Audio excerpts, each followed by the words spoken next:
a 20-man committee to do away with this vulgar, animalistic, nigger rock and roll pop.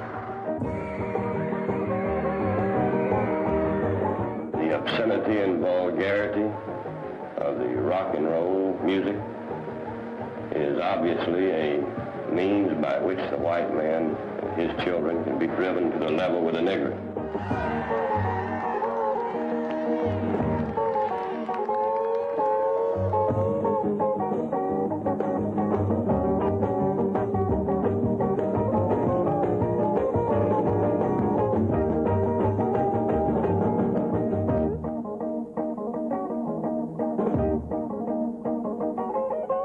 I think Chuck Berry is probably up way at the top of being considered a father of rock and roll, only because he has influenced so many people. I mean, the Beatles, I mean, everybody, yeah. But he started this whole thing.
He can go in anywhere. He doesn't have to carry a band because everybody knows his music.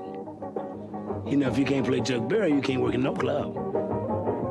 You know, it's a lot of, you know, if you ever played, you had to know certain songs. If you didn't know that, they say, man, wait a minute, you're not a rock and roller.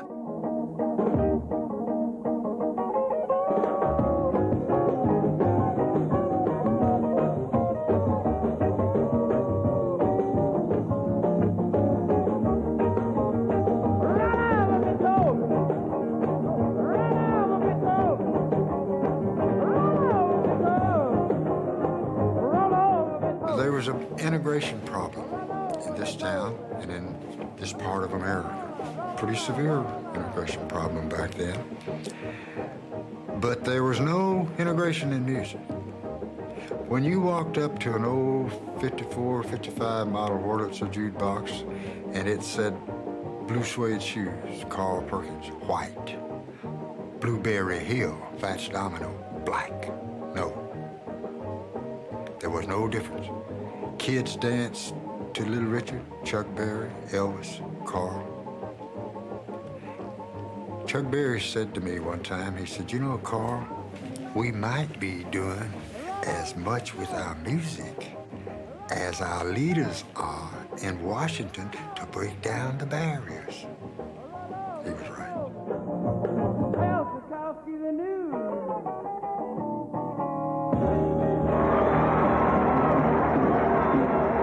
Of integration, through out of which will come a conglomerated, a lot of We used to go motorcade when we did a lot of the tours. Like, you know, we would follow each other. All of a sudden, these troopers came from nowhere, and they stopped us, and it wasn't about, well, what did we do? It wasn't about that. It was like get in them cars and follow us. They took us way back up in the woods somewhere. It was like a house sitting back off way back off the road up in the woods. And they filed us all out in the cars. They put the ladies in one room, and they had these cells in the back.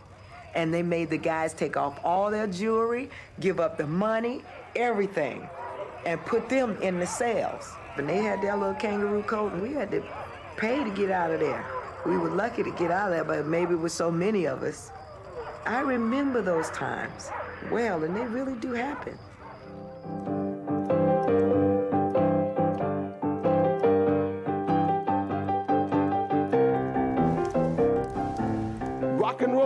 music is black music. If it was white music, I would say it's white music, but it's nothing but rhythm and blues. That R&B stands for real black. Same old blues, but what we did, we took boogie woogie that black people was playing all the time, and we put the blues and the boogie woogie together, rock and roll. See, rock and roll is nothing but rhythm and blues up tempo, and rhythm and blues up tempo is boogie woogie. It's just like boogie woogie. Let's Lucille.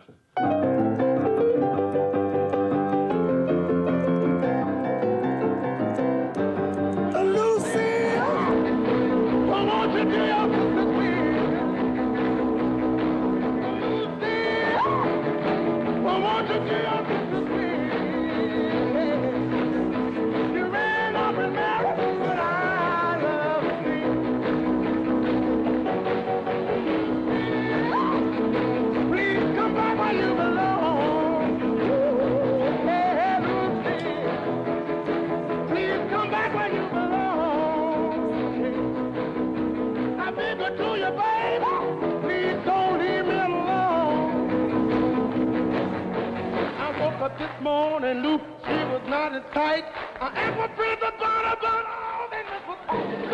My music broke down racial barriers. I would play places, and they would have white spectators. The white people would sit upstairs. The black people would be downstairs, because I was a black band. And the white people would leap over the balcony and come down where we were, and the audience would start integrating, because music has no racial boundary.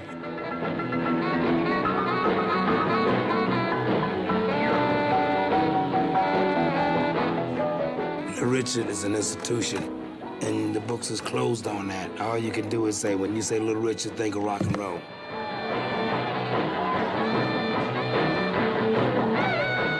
I was still a different complexion, you know, and it was hard for me because the white girls screaming over me, and they didn't like that. The system didn't like that. But I wasn't after the girls. I wasn't after the boys. I was there to entertain them and to give them some joy. Such a wonderful song.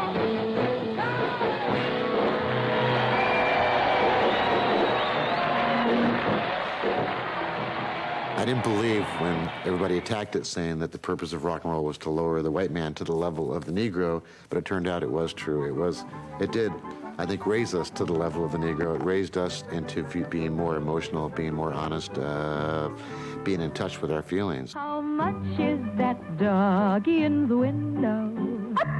The one with the waggly tail. How much is that doggy in the window? I do hope that dog is for sale. You ain't nothing but a hound dog. You ain't nothing but a hound dog. Well, you ain't never gonna ever, and you ain't no friend of mine.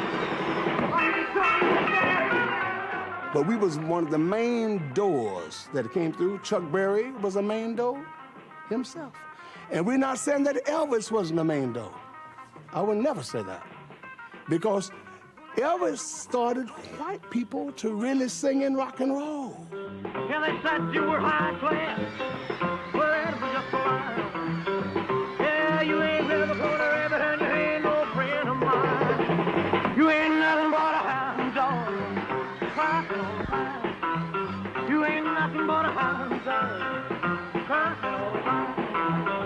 Yeah, you ain't never gonna ever, you ain't no friend of mine. You ain't nothing but a hound dog. Crying all the time. You ain't nothing but a hound dog. Crying all the time. Well, you ain't never gonna rabbit. You ain't no friend of mine. You ain't nothing but a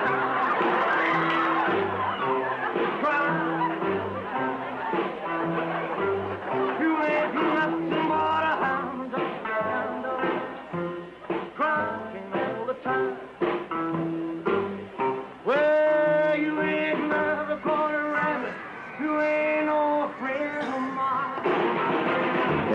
Presley, I didn't miss a lick when I heard him. B.B. King, Roscoe Gordon, Joe Hill Lewis, Little Junior Parker, Bobby Blue Bland. Now listen to this. These are people that nobody would look at, let alone audition, let alone make records on them. Then I want to take it another generation, because I knew there wasn't a heck of a lot of difference between me except skin color. And a lot of my soul brothers, you call them now, we didn't have that name for them then, you know? And then I thought, well, hey, as hard as it is to get a black record played, what can I do for black people as well as white folks? I said to myself, there's got to be a broadening of the base. What's all this segregation in music? Country music, pop music, race music. Music, man, music. I had the perception, it was kind of like being in a religious meeting, that you really are digging what that preacher is laying down, you know? I had that feeling. This sounds like to me that this is something that the nation and the world possibly should hear and know about. After Presley was on, I received 700,000 pan letters. Not fan mail, pan mail. There is no room in this city for the vulgar performances of Elvis Presley. I watched him gyrate his legs and swivel his hips. And our parent-teachers group feels he should not be on television. It was all on my shoulders. They put the burden on my shoulder. Like, Uncle Milty, we'll never watch you again. How dare you put a man, a young fellow like that, to gyrate and do those motions which are disgusting. What did I do? I called up Colonel Tom Parker. About 4 days later, after I got the mail, I said, Tom, you have a star on your hand. A couple of weeks ago on the Milton Berle Show, our next guest, Elvis Presley, received a great deal of attention, which some people seem to interpret one way and some viewers interpret it another. We want to do a show the whole family can watch and enjoy, and we always do. And tonight we are presenting Elvis Presley in his, what you might call his first comeback. And at this time, it gives me extreme pleasure to introduce the new Elvis Presley. Here he is.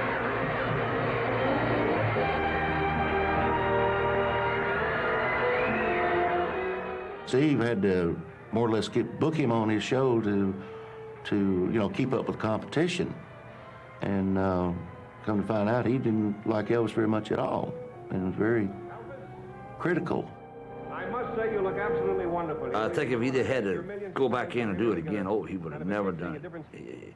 He absolutely hated it, thought that was stupid, which it was, to how they told with the tuxedo, and that Elvis just wasn't dressed, and it just didn't feel good for him.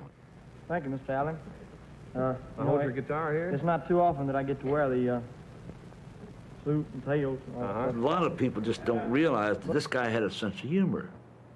You know, he'd laugh and he'd joke. He laughs so hard sometimes he'd fall on the floor. People don't know that. They thought he was always serious, but he wasn't. I got you a very cute little hound dog right here. And away you go. You ain't nothing but a hound dog, crying all the time. You ain't nothing but a hound dog, crying all the time. Well, you ain't never gonna rabbit and you ain't no friend of mine. I always thought that Elvis heard Big Mama's record and rearranged it. That wasn't so. Elvis picked up his version from a lounge act, I'm told, that was playing in Vegas in 1956. And he copied their version word for word. In fact, they changed the words I'd written. I had never written, you ain't never caught a rabbit and you ain't no friend of mine. That's got nothing to do with the original song of Hound Dog for Big Mama is the story of a woman kicking a gigolo out of her house. The first chorus is, you ain't nothing but a hound dog, quit stooping around my dough. You can wag your tail, but I ain't gonna feed you no more.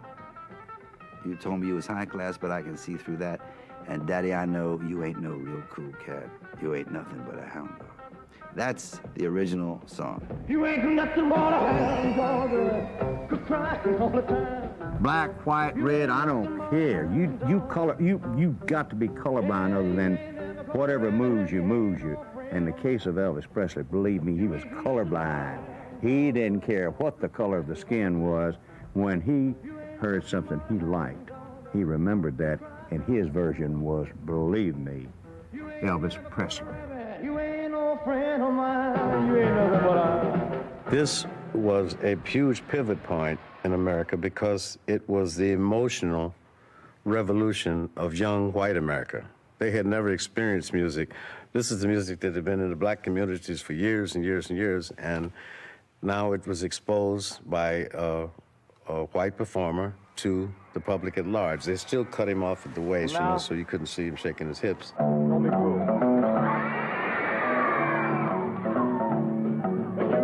I can be found sitting home all alone. If you can't come around, at least on his telephone, don't be cruel. The black music from the South and the white music from the South that we were able to create at Sun Records with Elvis Presley as a catalyst and those wonderful black artists that I had recorded previous to that. It changed the world and the concept of not only music, but how we think about our fellow man.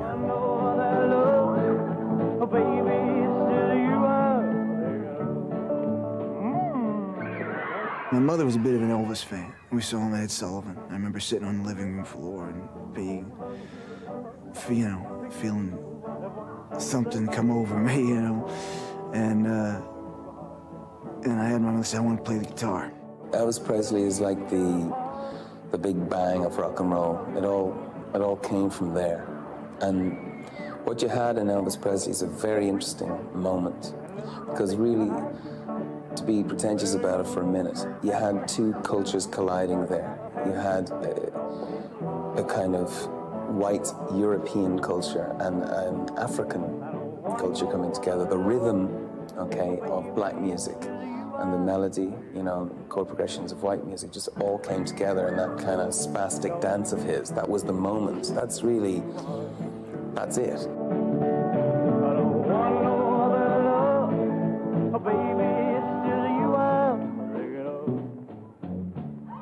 Elvis really didn't know how much impact he was having on people. See, Elvis had music, but he had a look that no kid before him had ever had. He didn't realize, I did, because I played some of the first shows with him. I seen teenagers tear their fingernails off and didn't miss them till the morning after. I saw them crying when they didn't know they was crying. Somebody'd shake them aside, say, what are you crying about? Oh, I love him, I love him. And all he would have to do is walk out there and say, you, and just curl that lip. It was magic. See, God intended for Elvis Presley to do what he allowed him to do on the face of this earth. That's why he made him so good-looking. I used to get close to him. I tried to find a fault. I wanted to go out and tell the world he's got a big mole back here. No, he didn't have no mole back there. He was right, and he was my friend. Rock and roll is where it is today because the front door of the studio was opened, and that kid walked in here and moved an awesome mountain that set in the way for people like me.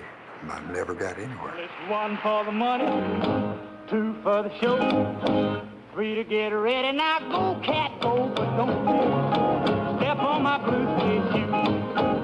Well, you can do anything but lay off my blue suede shoe. Yeah, you can knock me down, slap in my face, slapping my name all over the place. Do anything you want to do, but honey, lay off of them shoes, don't you step on my blue suede shoe. Yeah, you can do anything but lay off my blue suede shoe. Well, blue suede shoe, yeah. Well, you can do anything but lay off of my blue suede shoe. Elvis was the first white boy to record in the studio. Then I was second. Johnny Cash and Jerry Lee hung around as a piano player here. I paid him $15 for playing on Matchbox one day when that $1 Million Quartet picture was made. Can you imagine one little label Memphis, Tennessee, having Elvis Presley, not forgetting all of the other great artists, and a Jerry Lee Lewis on it. Can you imagine that happening in Memphis, Tennessee? And you don't think we laid some music on the world?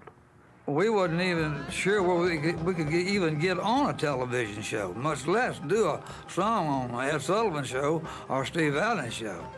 Well, we got turned down by Ed Sullivan, but we got in to see Mr. Steve Allen, and he heard me do a whole lot of shaking going on.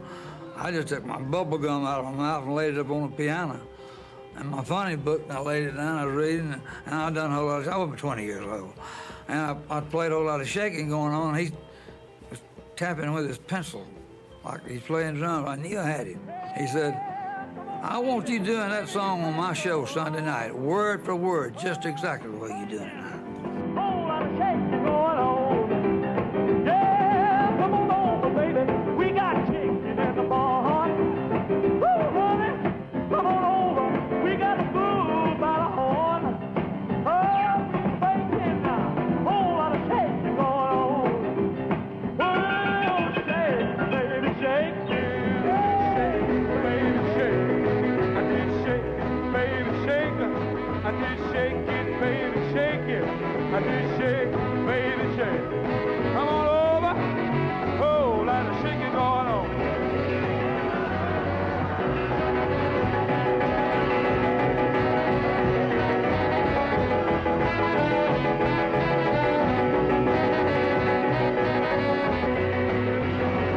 Come on over, baby. We got chicken in the barn. Woo, honey. Come on over, baby. Jerry's got the bull by the horn. Yeah, and I ain't faking. I got the whole lot of shaking going on. Well, I did shake, baby, shake. I did shake, baby, shake. Come on, come on.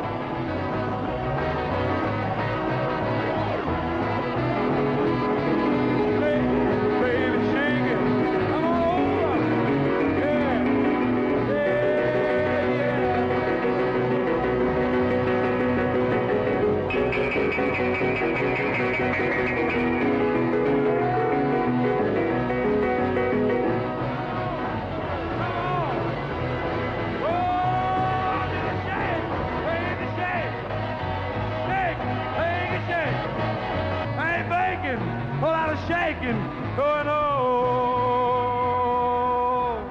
What some people call race music, you know, or black music, at a time when the country was very segregated, it was a white guy singing black music.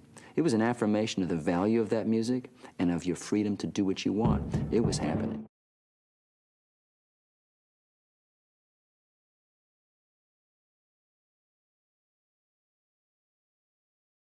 When the Crickets came along, Buddy Holly and the Crickets, it was so shocking that you couldn't help kind of sitting up and thinking, God, what is that, you know? So that's where I got excited hearing this stuff, which sounded very raw and very adventurous and very much spontaneous from the heart, as opposed to this other stuff, which to me as a kid sounded like old people's music. It's our feeling here in Jersey City that this rock and roll rhythm is filled with dynamite, and we don't want the dynamite to go off in the Roosevelt Stadium in Jersey City. What do you think of the mayor of Jersey City doing? I think he's a square, man. He don't know what's happening, that's all. Because rock and roll is cool, you know? Yeah, I see. I think that mayor must have been nowhere because rock and roll is cool, Daddy, and you know it. Rock and roll is the most, and if they stop that, they ain't gonna have no more music. My department made a very thorough investigation of these so-called programs. We had telephone conversations and correspondence with various municipalities, included among these being Hartford, Connecticut, Orange, New Jersey, Asbury Park, and the city of Hoboken. We find that these programs are not for the good of the community, and that's why I ordered them banned. Body music. Not only was it a way for the Afro-American to speak his mind, but the general public, and the white man in particular, was very frightened of this because of all the old myths about black sexuality and the fear of the integration of the races. At the time in the 50s, most parents didn't want their children, and this is mostly a white frame of mind, influenced by black music. It was very frightening to them. And when guys like Jerry Lee Lewis and Elvis Presley got involved in it, it got even scarier because they figured, okay, well, if only black people were doing it, then I can somehow separate it. But when Elvis showed up on Ed Sullivan and the kids who were home were watching it over the TV dinners just after, Mickey Mouse Club, the parents realized that music was a very, very powerful tool. And they also realized that this would be something that most kids would absorb into their own culture. Scared the hell out of them. But I tell you, I don't want to even be around no more good niggas. I'm with them good Negroes. That's what they call Rodriguez, a good Negro. I want to be with the bad niggas, because I know what's happening with the bad niggas. That's where I want to be. I want to be with the niggas. And the FBI and the Army to force us white people here in St. Augustine and other parts of the nation to mix up with niggers, but if he sends troops in here and puts a bayonet behind every one of us, we still will not mix up with a bunch of black savages.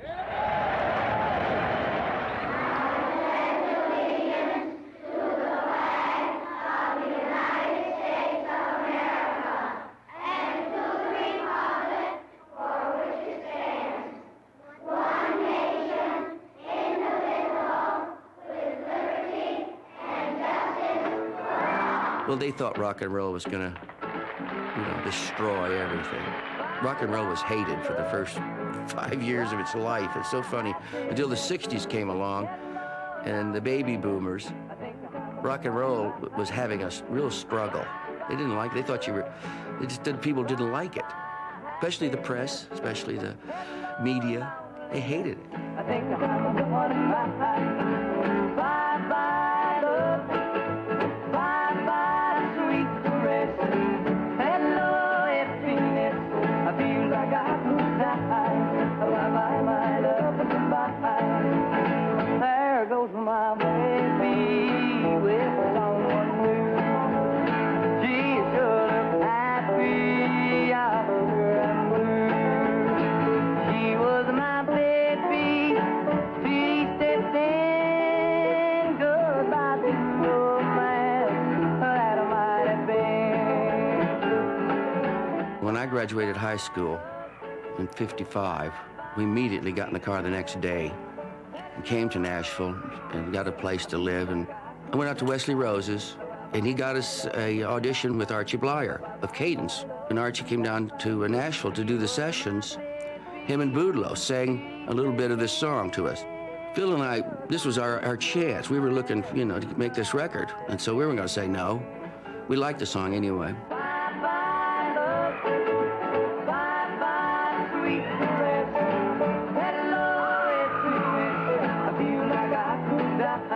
And the Everly Brothers came out of this nightclub that they'd been at until 2:30 in the morning. Instead of shining us on and just signing an autograph and then going into the hotel, they took time at 2:30 in the morning in a rainstorm to talk to Alan and I and listen to what we were doing. Yeah, we do some of your songs. Yeah, well, we're little musicians. We sing and play and stuff. And they were very, very kind to us.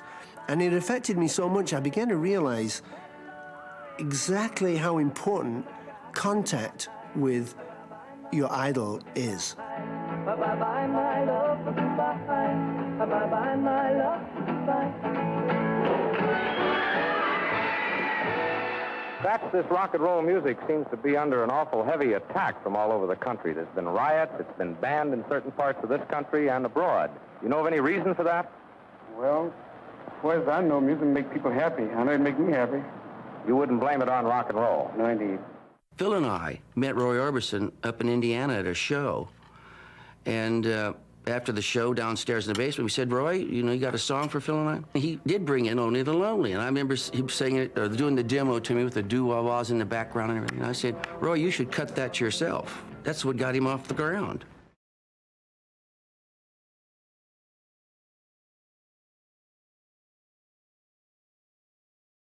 Roy's music was the ultimate outsider. He had a tremendous physical frailty, ethereal, otherworldly. His face and the way he stood at the mic and didn't move and his eyes hidden. He just had the tremendously dark music. Like I said, I used to say, turn my lights out. I'll sit in my room, put his records on. It was so purely about just the way his voice sounded, that pure spirit voice that came out of him.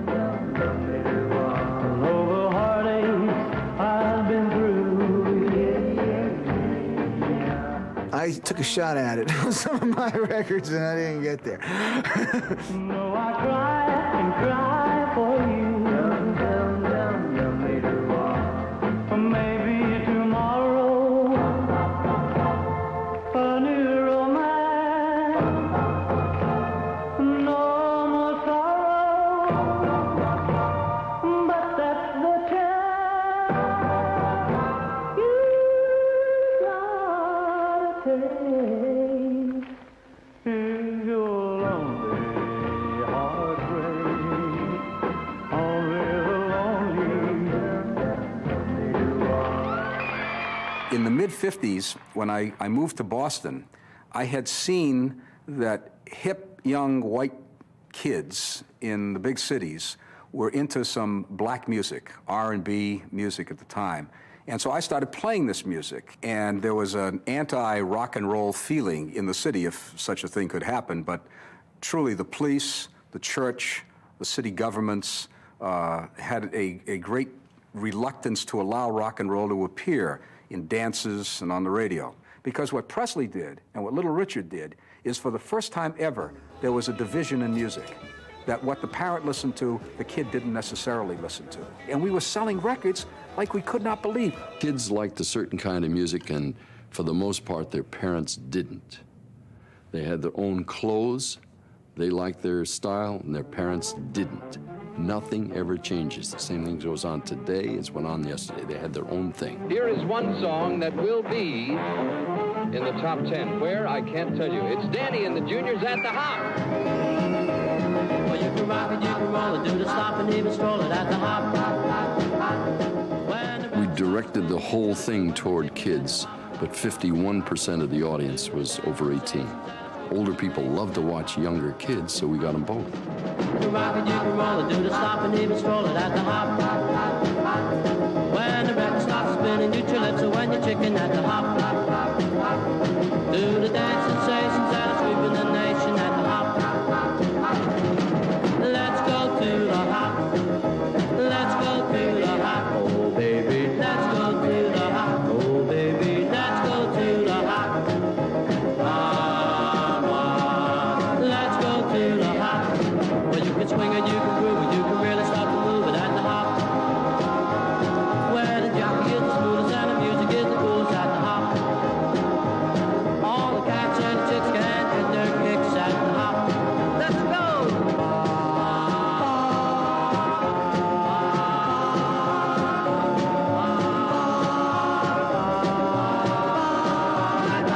Many teenagers are as concerned as their parents with the public's conception of today's youth.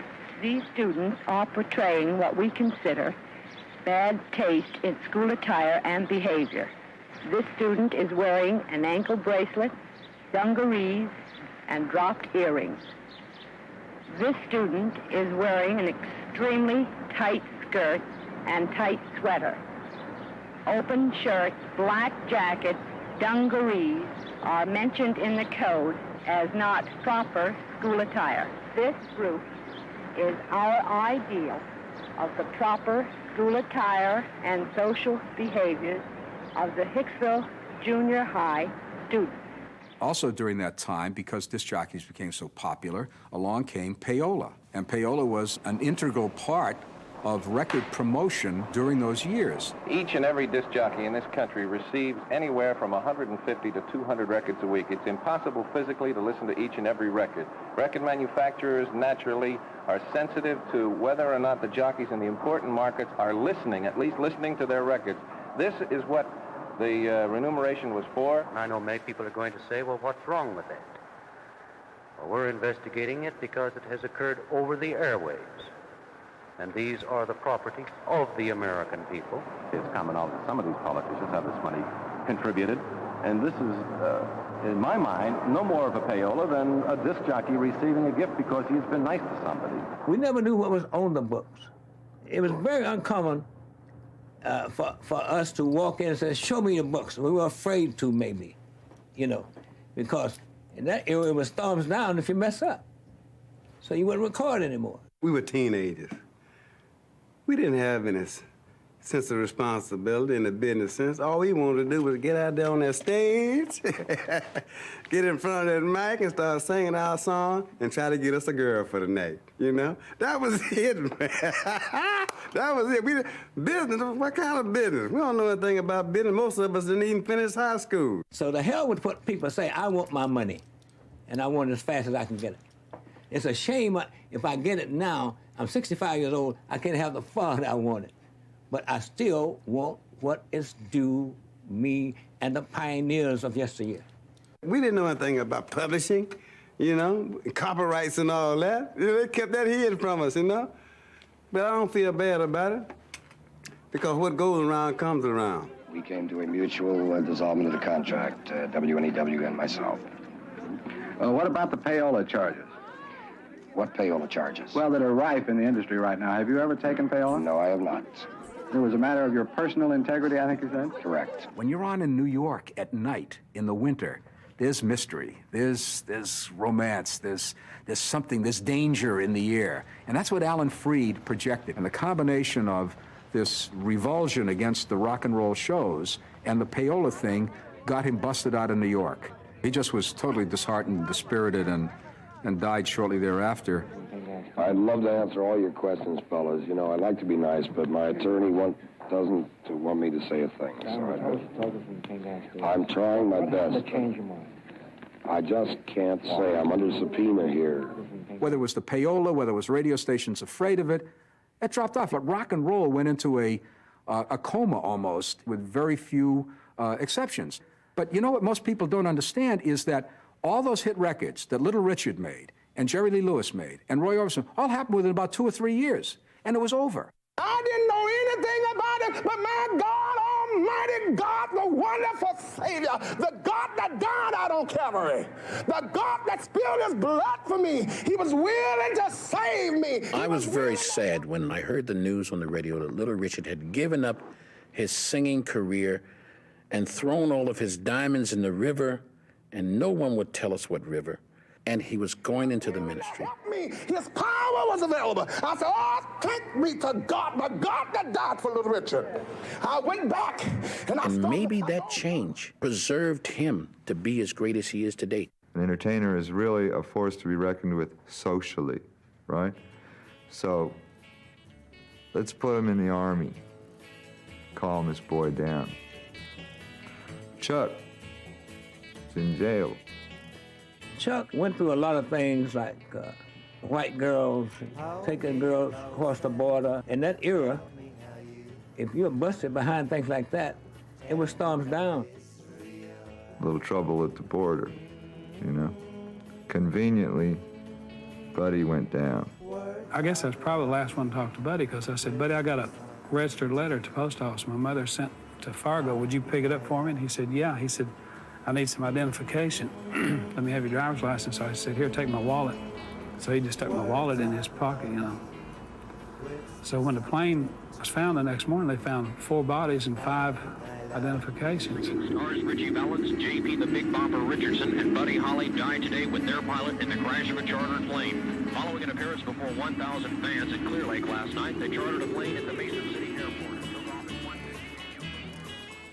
It's a sad thing, because I think he would have gone on to be a big influence in music, you know, which he was already.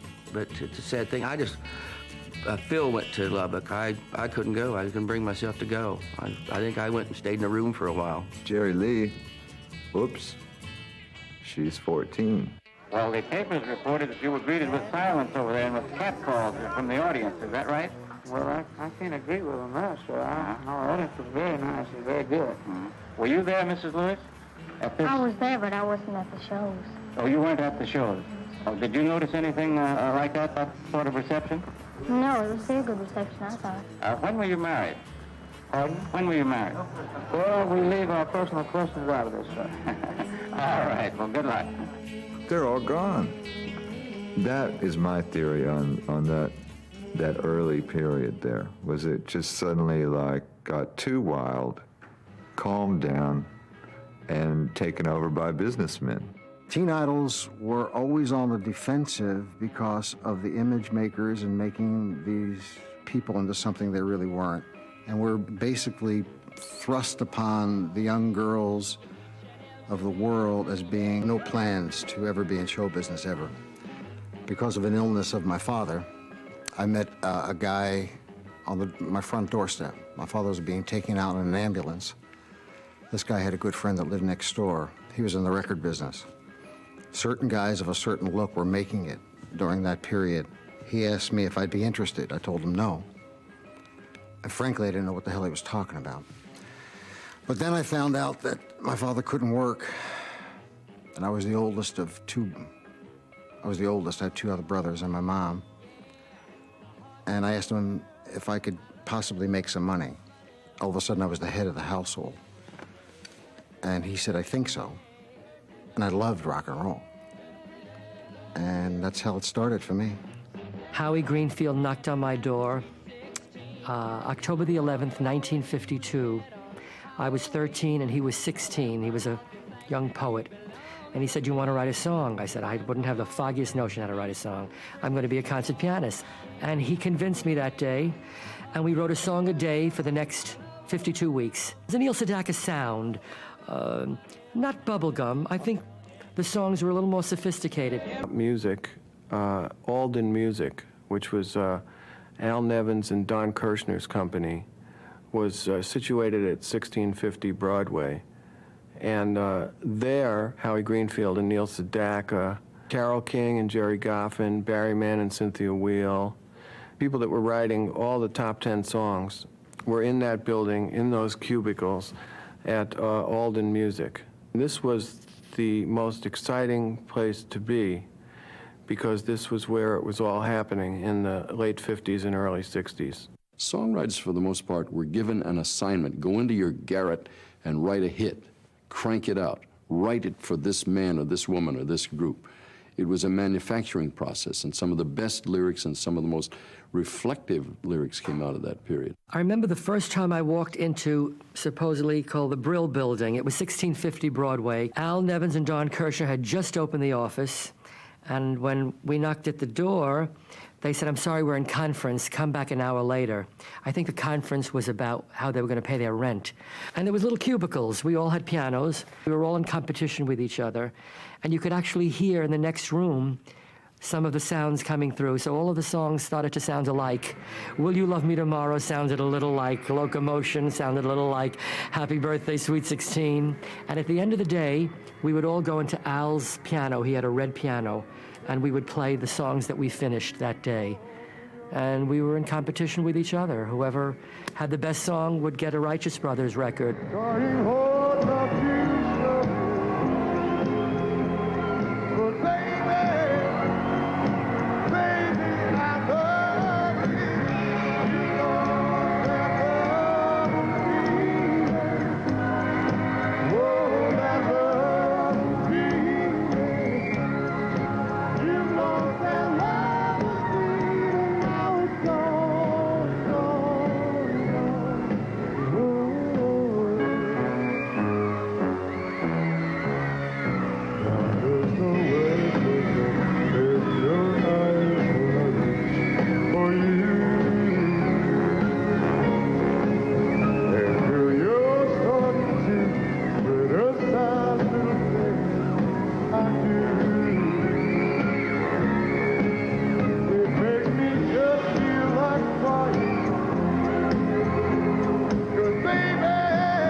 Kirshner, we went up to the Brill Building, and it was like, this was, again, a couple of guys from Orange County. I mean, we're dumb and stupid and young, and we want to have a beer once in a while. I mean, but that was an interesting deal to go into that building, and these were cubby holes. I mean, all those little cubby holes back with Neil Sedaka and Carole King and Barry and Cynthia, and we shook hands with a few of them, met them a few times, and it was like, how are they doing this? Because they just write hit after hit after hit. Don't let her slip away. Baby, I beg you, please, I need your love. I need your love. Oh, bring it on back. Bring it on back. Bring back that love to me. Oh, that love to me. We loved Love and Feeling, but you have to understand, before it was released, we didn't think there was a chance in hell that that was going to be a hit record. It was way too long. It was like a four-minute record. Even the producer, Jack Good, wouldn't allow us to do it. He thought it was too slow for. He didn't think it was a hit either. He didn't think. He finally let us do it when it reached number 4 in the nation. He finally, remember that? He finally let us. Says, yeah, guys, I think it's going to be a hit for you.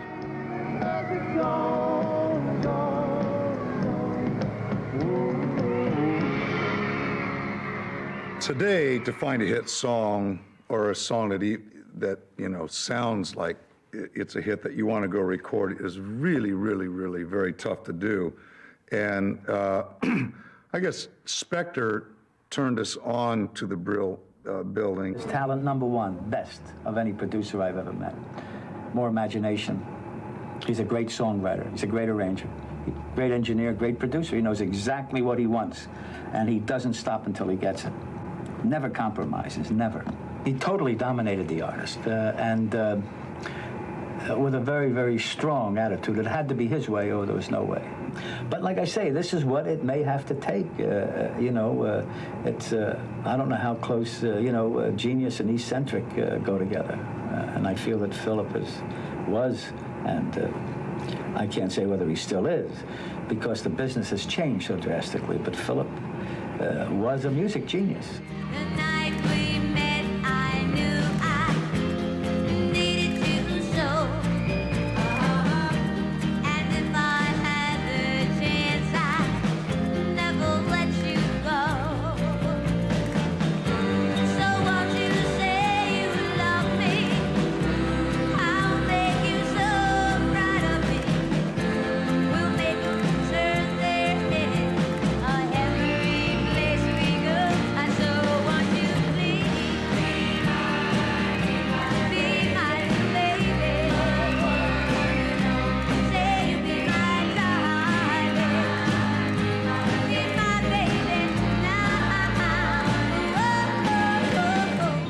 Create things. We had to wear our hair like most girls would wear 3 feet. We had to wear 10 feet, and we had to exaggerate everything.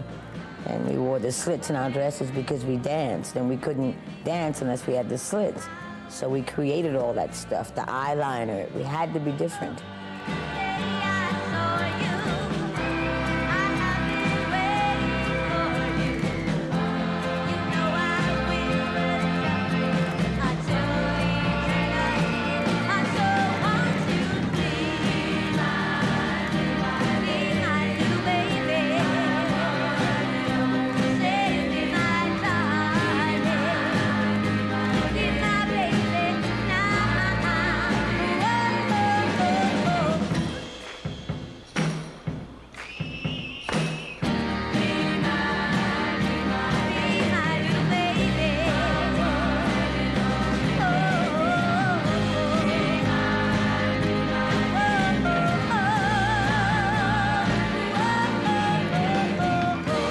On the other hand, there were lots of other things going on, and that's always been the pattern of American music. You know, there's a spawning ground, and it does like a lap dissolve all over the country. I've seen that go on for 48 years, and it keeps coming like waves. And Jerry Lieber and Mike Stoller came along. They did all kinds of things. Lester Sill and myself and Mike Stoller started a little record company in L.A. Very underfinanced. Called Spark Records. The guys at Atlantic Records had heard our stuff. They got a hold of us and they said, look, you know, you're not selling any meaningful amount of records. They convinced us to make records for them that they could sell. The first big success we had was Searchin' and Youngblood. I've been searching, and I'm searching. Oh yeah. There are two Jewish kids that knew my culture better than most blacks knew that culture. And they amazed me. I would look at them like, who are you guys, man? How'd you know how to write this kind of stuff? And it's true of what you're writing about. But it so happened they knew it, and it was correct and right on time. We used to live a semi-black existence. In fact, we thought of ourselves as black. We were mistaken, but that's what we wanted to be. We aspired to be black and to be able to make the music that was black and the poetry that comes from blues music. We had black girlfriends. We used to constantly be in totally black nightclubs and dance halls. And we were treated very courteously. I mean, sometimes people were amused, you know, that we might have been the only white faces in the joint that night, but no one was ever rude or aggressive or anything.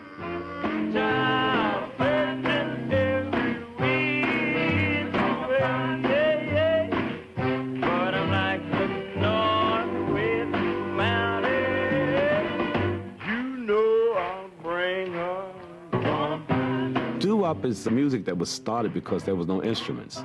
So the background singers had to do all the work. And that's why the bass singer would do boo-doo-doo, boo-doo-doo-doo, boo-doo-doo-doo-doo-doo-doo-doo. See, I was a bass singer too.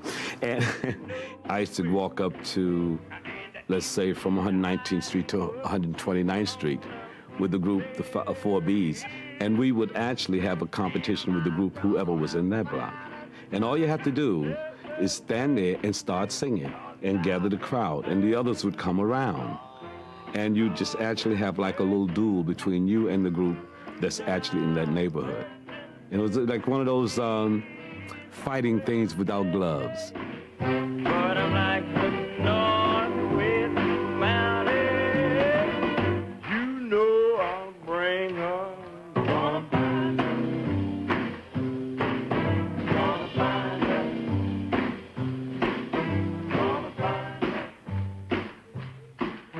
I had a session to do with Jerry Leiber and Mike Stoller, and it was the Spanish Harlem Date, matter of fact. And they asked me at the end of that session, so you have any other tunes that you've written? I said, yeah, I have this one that I showed to the Drifters. They don't want it. Yeah.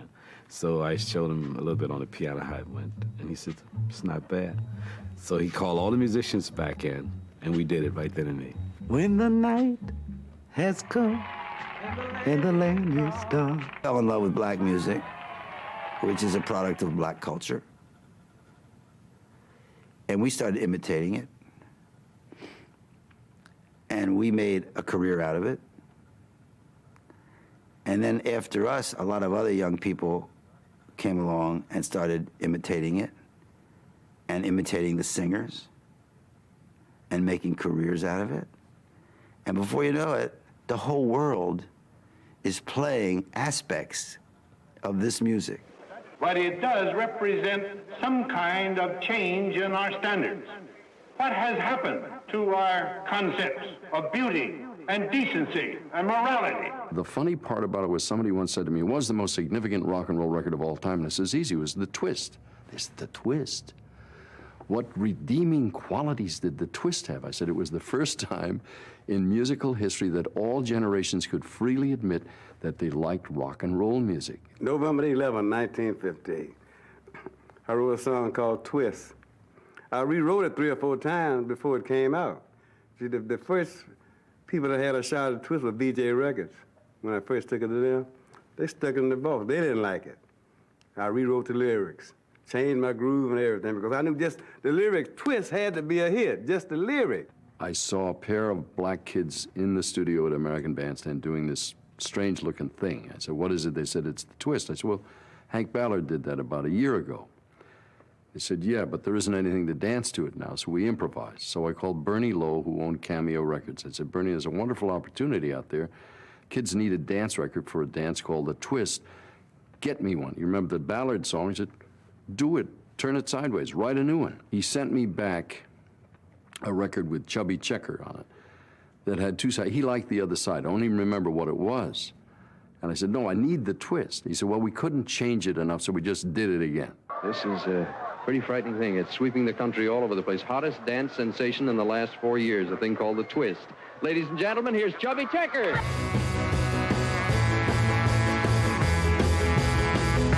Come on, baby, let's do the twist.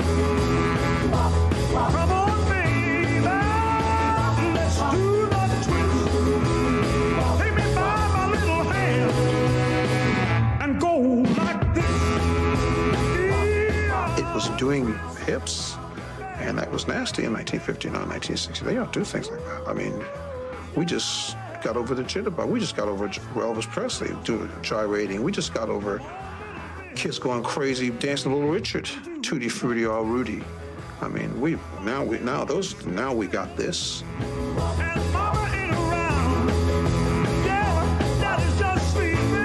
When I first heard about Chubby Checker, I thought it was me. You know, I'm down in Miami taking me a swim. I heard this twist record blasting across white radio. I said, oh man, at last I'm getting some white airplay. Yeah, I'm gonna be a superstar. The disc jockey said, Chubby Checker. The regulars of the peppermint, the twist is not new.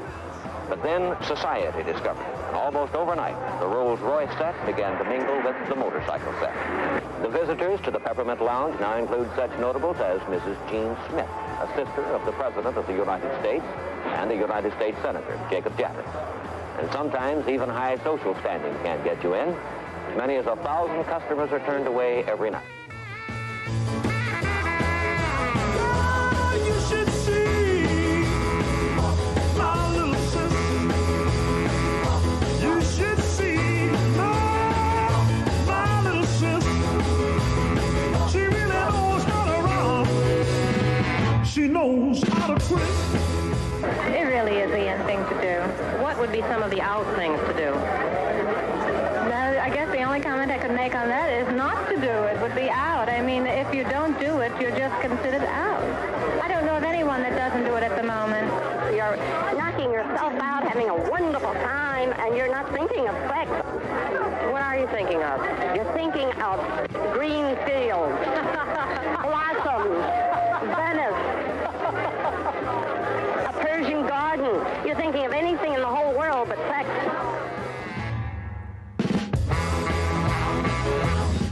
Soul, gospel, fusion, jazz, hard, whatever, are all, they're shards of this large wellspring of black music, which is a product of black culture. The whole world is imitating these sounds. I find that very interesting.